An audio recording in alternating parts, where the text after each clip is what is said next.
we're going to continue with our fireside chat. Thank you.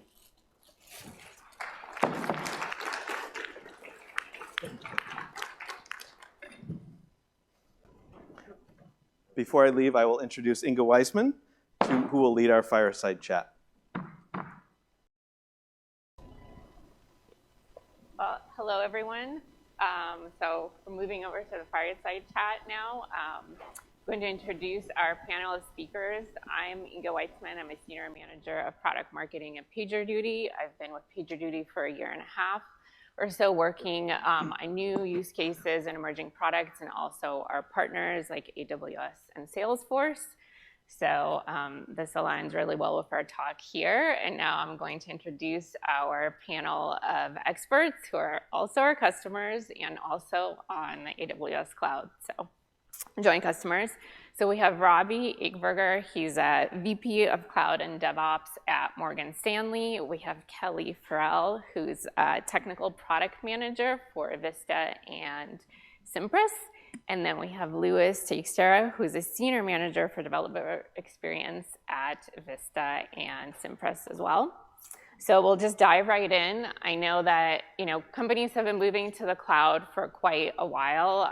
This isn't something new, and these journeys have been ongoing probably for over 15 years. But last year we've had companies literally overnight needing to shift to digital experiences, and so some of the reasons that they were moving to the cloud have changed. So this question is for both Louis and Kelly. You guys were well on your kind of digital transformation journey already, but can you share if anything really changed for you last year that really prioritized projects or kind of really pushed you to accelerate your journey? Yeah, so we were sort of what Joe described in the process of moving from a monolith to a microservice architecture. And in the midst of that, like all of you, our whole workforce moved to be globally remote. So we were looking at our ecosystem and taking a step back and looking at the big picture, and realized that we needed a tool like PagerDuty that had features like the service map that could meet our engineers wherever they were in the world. Yeah, so we kept expanding, and we're in 25 different countries. And between both Cypress and Vista, we started to analyze what we actually needed to do in that new era. And with part of that, we needed to be able to have visibility across all those locations, have everyone empowered to be able to sit and see that, but also be able to sit and bring it back together. And that's where we, digital operations was how we sit and did that. And that wasn't where we sit and started. We had different versions, but we definitely needed all those extra features that was on that version. Yeah, and I'll just add that PagerDuty kind of aligned really well with our microservice architecture and enabled engineers to now be self-sufficient. So with our monolith, we had a centralized team who handled tier 1 support and looked at monitors for people, and we no longer had that with our microservices. So PagerDuty's service organization allowed us to do that. Yeah, well, thank you for sharing those insights and kind of how you've shifted. And of course, these journeys look very different for different companies in different industries. So Robbie is, Morgan Stanley Financial Services. There's always kind of security and compliance requirements that they have to meet and kind of think through as they're moving to the cloud. So Robbie, can you share some of the things that really, were insights for you moving to the cloud and how you handled those requirements in that transition? Sure. I think that Joe did a good job talking about the customer experience for financial services, but what he didn't touch on was that we're also a highly regulated industry, and we really have a need to provide artifacts that attest to how we're behaving and how we're handling as we migrate to cloud, as we do digital transformation.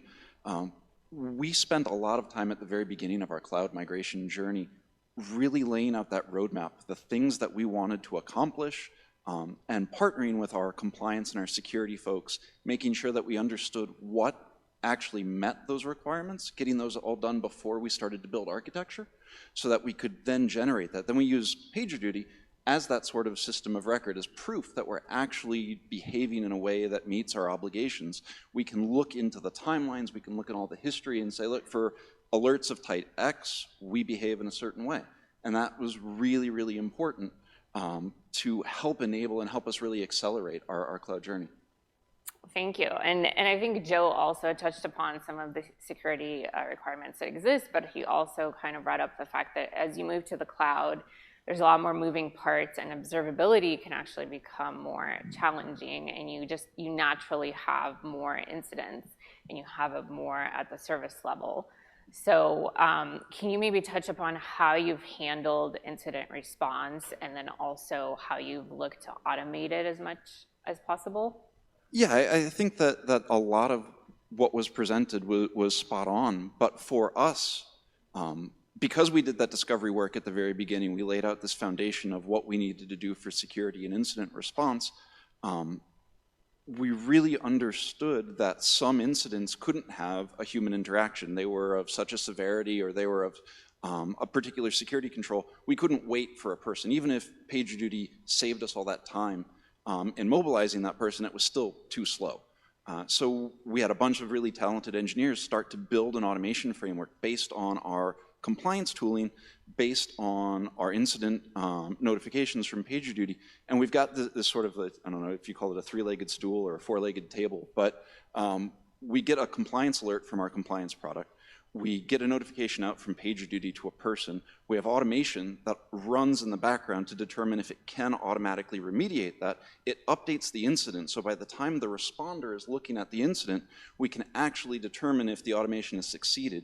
And then we typically don't have the responder close the incident. We wait for that initial product, that compliance monitoring product, to close that incident out. And that's another important thing when we're dealing with regulators or people internally from compliance, to say, this actually was completed, this was resolved, this was remediated, and it was the detect tool that actually did the closeout of the incident.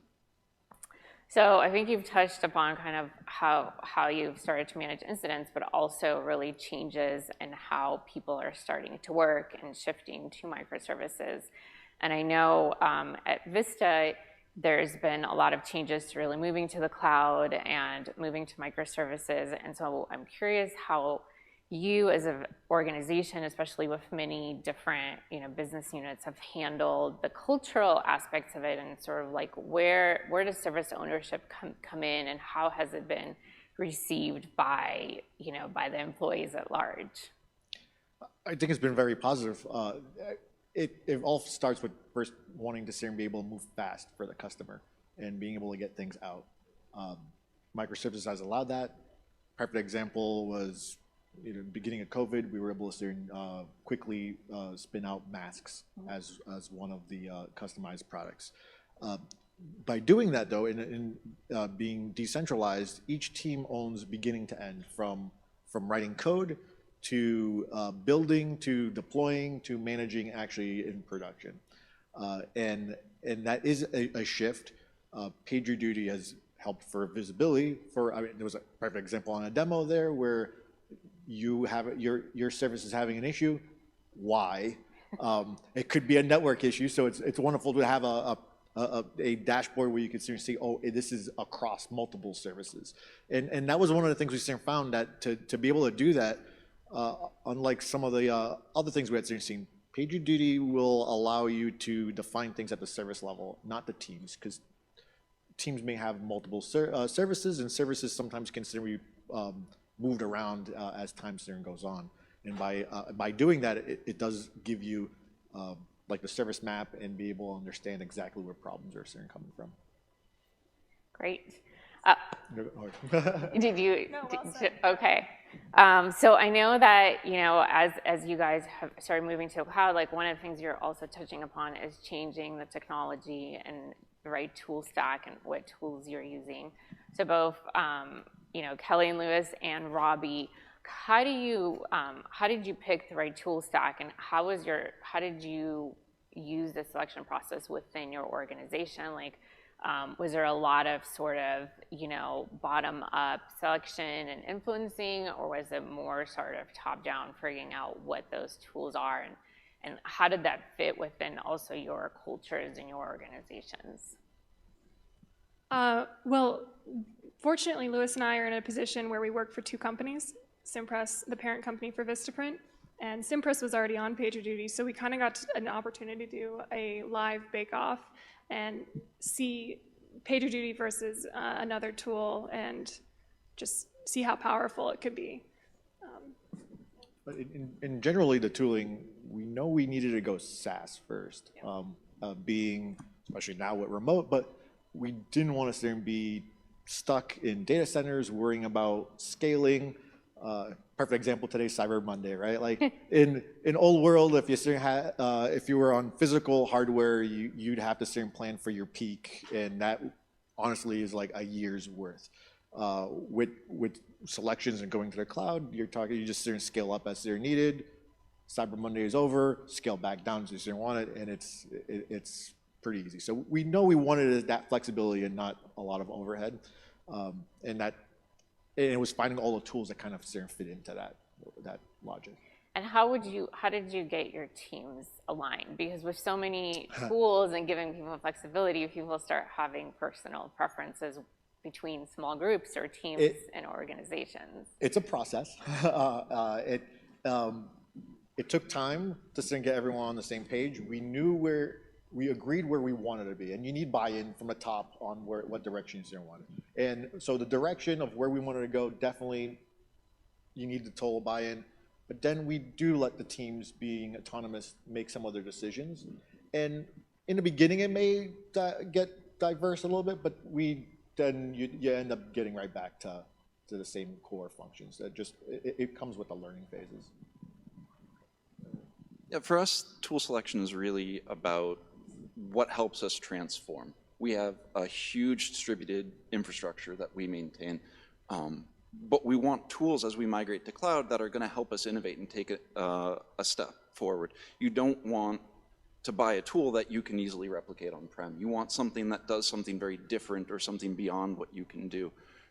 And so we look for capabilities, we look for resiliency, and those were some of the big drivers for something like PagerDuty. We have an internally developed escalation tool, but it uses a single SMS provider.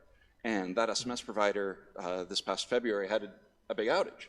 PagerDuty has 9, and you guys PagerDuty manages the time to receive, how long it takes to deliver, whether or not there's a low failure rate or a high failure rate, and you switch between them. This really, this provides a much better capability than we could build on-prem without throwing a huge amount of people at it, and you get all the other features.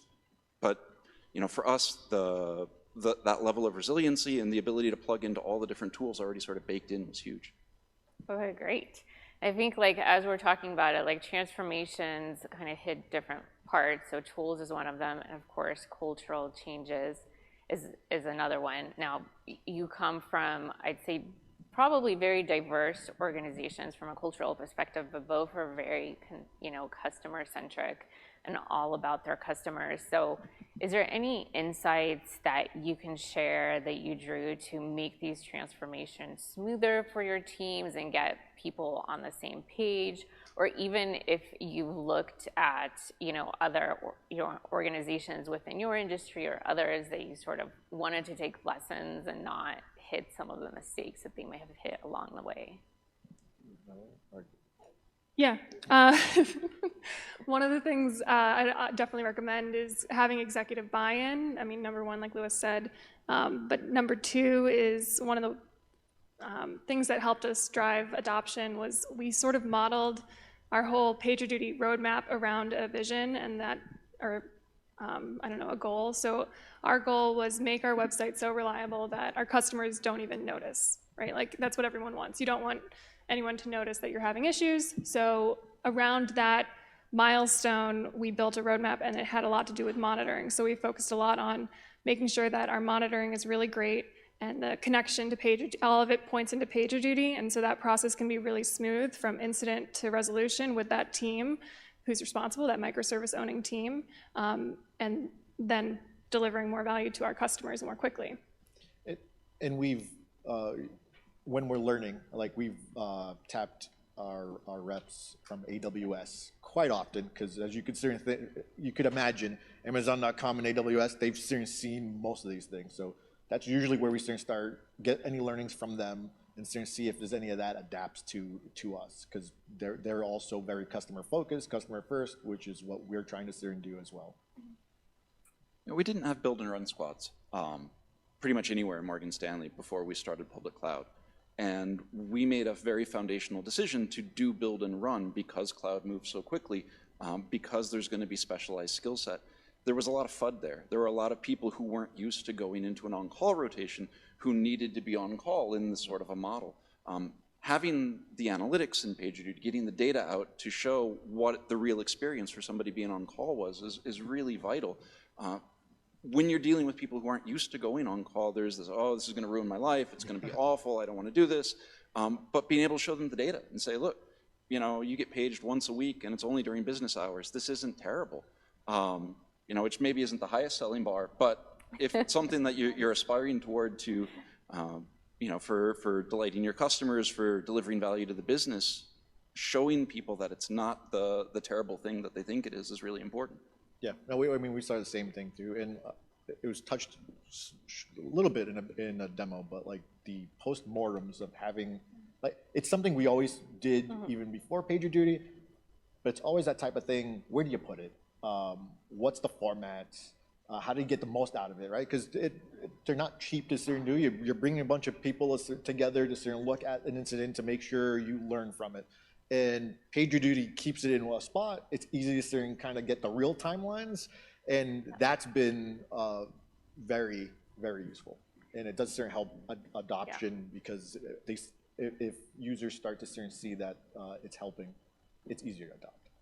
And these journeys, as you can imagine, they're not overnight. It takes years to get there. And so can you share any recommendations you have for companies that maybe early on or even in the middle of their journey and kind of hitting roadblocks? Like, what are some common roadblocks that you hit that maybe now you have insights of how to avoid them or just make the process smoother?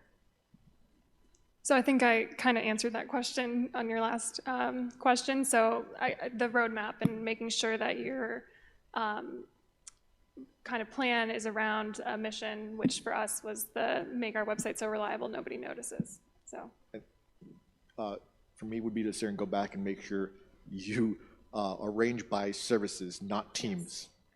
That seems like a little thing, but that didn't ring a bell to us right off the bat. And even though that was a suggested thing on PagerDuty, we were kind of still a concept of these teams, and we did that first, and we've gone back, and now it's services, and that makes a lot more sense for being able to sit and get the full visuals. Yeah, I think that remembering the problem you're trying to solve, back to your point about the mission statement, it is huge. You're going to run into use cases that don't necessarily pan out. You're going to have problems. Some things are going to go faster, some things are going to go slower, but remember why you're doing what you're doing is really the most important thing. You might pick up a new use case 2/3 of the way in that actually proves value before anything you originally planned on. Yeah, just reiterate. You're not going to get it right the first time. Like, don't give up if the first thing you say and try didn't say work. Right. It's just not realistic. Now, as you're going down these journeys, you mentioned that it's important to have executive buy-in and kind of sponsorship, but because these journeys take a long time, it can take multiple years, what if executives leave and now you have someone new coming on board that is new to the mix? How do you handle that to make sure that you're still moving forward and teams don't become demotivated because now things get stalled or you're trying to do them a different way? Document. With especially being now a remote first culture, a lot of that comes with documenting and writing why you made decisions, so that when someone comes after, like say there's some changes of any executives, they can understand why you made decisions and what you're trying to get to, instead of just coming in fresh without any context to why you're doing it. I'd socialize the value driver tree too, right? As you get new executives in, they're going to have different priorities. But if you understand where a technical task stems from in a value driver tree, you can constantly shift around and reprioritize. You can get the new executives familiar with what you're trying to do, and if they have new priorities, you can slot those in and create new technical deliverables off of that. Okay, great. And just again, like for the entire group, any key takeaways that you have for companies in this journey, whether within your industries or others? Like one of the things that I think we have is a lot of transparency, and people really share their journeys, their mistakes, and so it is easier to learn in that way.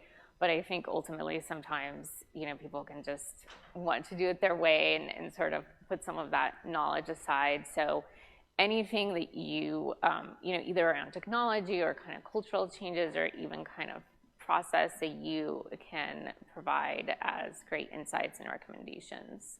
I mean, one thing that we found really valuable is we actually spun up a new problem management team who is heavily involved with our PagerDuty process. So a lot of their requirements drive how we've developed and used our PagerDuty instance, and that's been really valuable.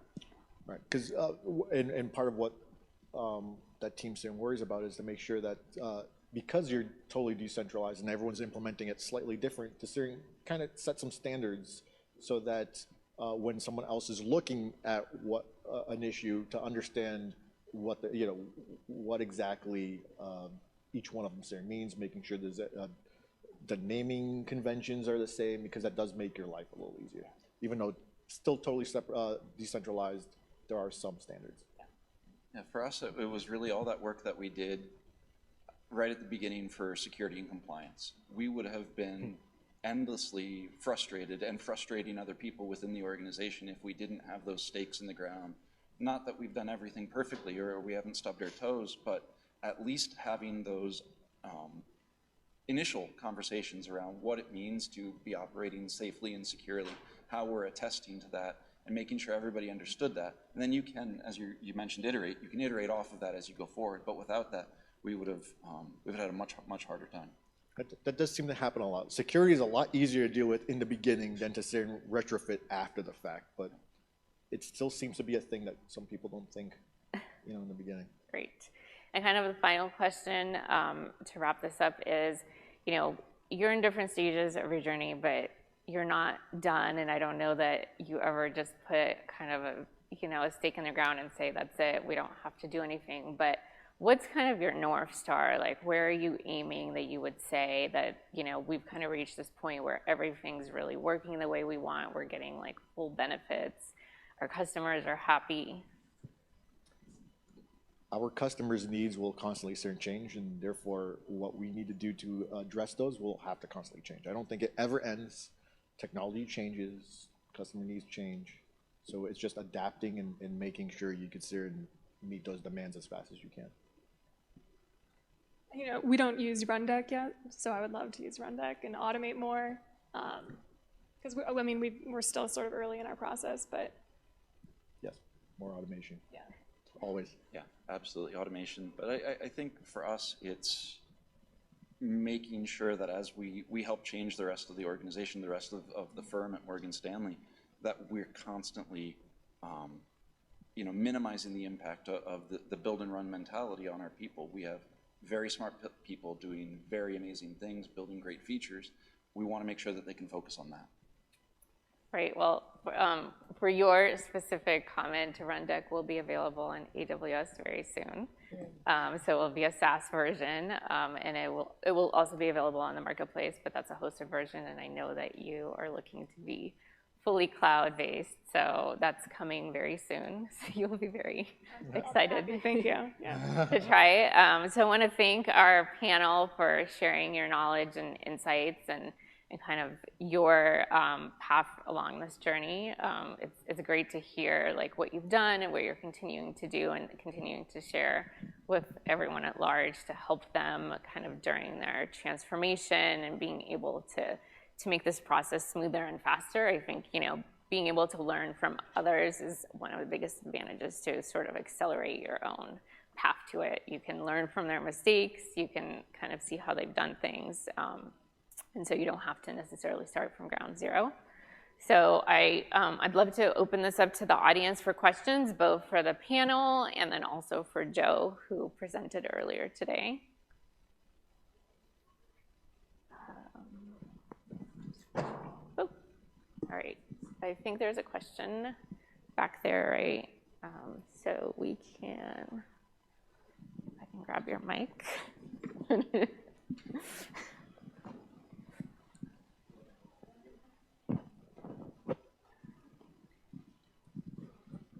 Thanks, everyone. Robbie, probably you could answer this as well as the others in the panel. I work for another investment bank, and you touched upon security requirements, compliance requirements, and others touched upon developer experience. PagerDuty is now catering towards security incident response, but there is a shift left spectrum where we are also having vulnerabilities and bugs and security bugs, all of them. Has someone now figured out what's the best way that, from a developer point of view, that they can visualize both of them from a single place rather than security incidents being looked upon, PagerDuty, ServiceNow, whatever, but then vulnerabilities and bugs being looked at from a different place? So could you repeat the last part of that question? People are looking at security incidents and looking at PagerDuty, but usually when someone's looking at vulnerabilities and security bugs, design review issues, they are looking at a different system. Have you guys tried to kind of put both of them into a common system so that from a developer experience point of view, it's seamless from their perspective? I would love for it to be seamless. I think there's probably some good reason to not have your security incidents publicly readable like most of PagerDuty are. I know that this is something that we are sort of, I wouldn't say struggling, but we're exploring at Morgan Stanley, how we can integrate our widespread event response, how we can integrate our security event response, and how we can integrate our technical event response all together. I don't have a polished answer. I don't have one common pane of glass that does it. To me, the most encouraging piece, though, is because PagerDuty is API-centric. So if you have another system, you can always suck anything from PagerDuty out into that. Any other questions? Oh, we have two. Yeah, so I know we touched on this just a little bit earlier. One of the things that really stuck out to me was that the postmortems could take less time using PagerDuty. And I just wanted to hear a little bit more about that, like what specific tools you might be looking at within PagerDuty that helps with those postmortems. Yeah, so we use Slack, and Slack is built right in, and you can pull in some of the conversations that are happening outside right into the postmortem, so you don't have to like rewrite anything. You can pull in whatever you need, and then you also have all the alerts or anything that's happened in PagerDuty. You could kind of bring those in. So that starts to build your timeline, which for us has always been kind of the hard part, or that takes a certain time. You can then go in and fill in additional whatever you have that might have come up, but at least there are things that you can already pull out, and that has been a huge help. And then you can also like create templates and decide like which fields and which parts to edit, and just kind of makes it easier to share around. And then you can still export it. Like you don't need to keep it in PagerDuty. I mean, it's a great way to go back and like if you see did this happen, or when this incident happened once, what did we do? What did we discuss? But you can also pull it back out into like a PDF and like create like an official report out of the data and send that off if you need those things as well.